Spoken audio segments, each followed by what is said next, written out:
Martin Luther King Jr. was a hero. A pioneer for the civil rights movement. A courageous person. He was a man that had fear, but he did not display his fear. He set a precedence for what the world could be. He is an influence to us all. He was a visionary for equality, and he changed the world. Hello, my name is PS2 New from San Diego, California. My name is Jimrickus Sutton. I'm a yeoman first class in the U.S. Navy from Atlanta, Georgia. Y1 Devin Robinson from Dayton, Ohio. My name is Sergeant Duncan.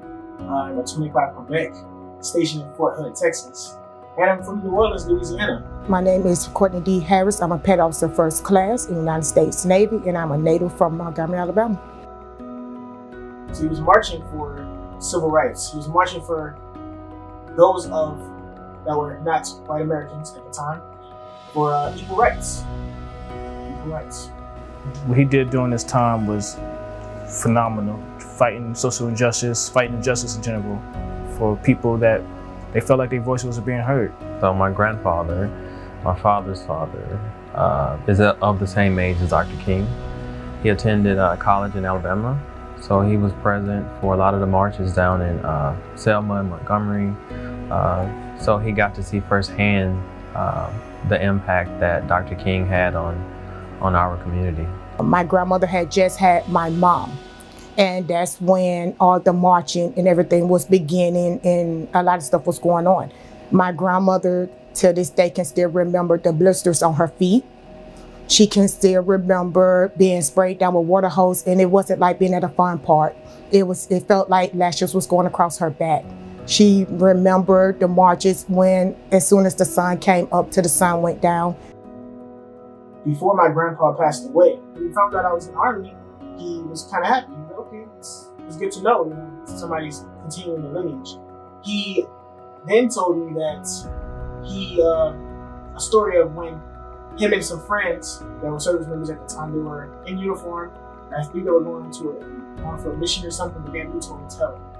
When they arrived at this hotel, the person at the desk told them that they would not be served and that they need to go out back. For my military service, he paved the way for not only minorities, women, men, and future generations that I am able to wear this uniform regardless of my gender, my sexuality, my race.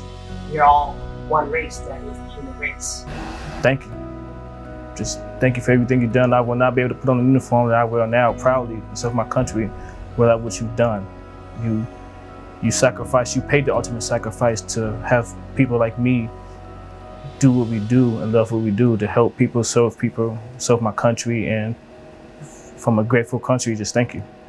The most important thing to remember about MLK Day is that it's a day for individuals, service members to go out and volunteer in their community, give back, pay it forward. What we could basically take from Dr. King is treat everyone as human beings. Always stand up for what's right.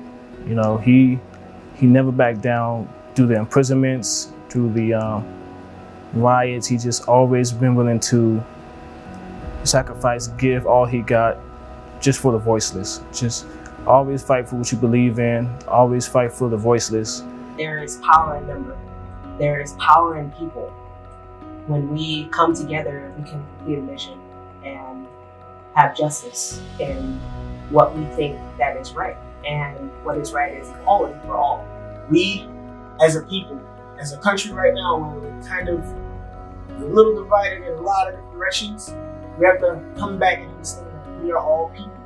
We all have our own things that we desires and things that we believe.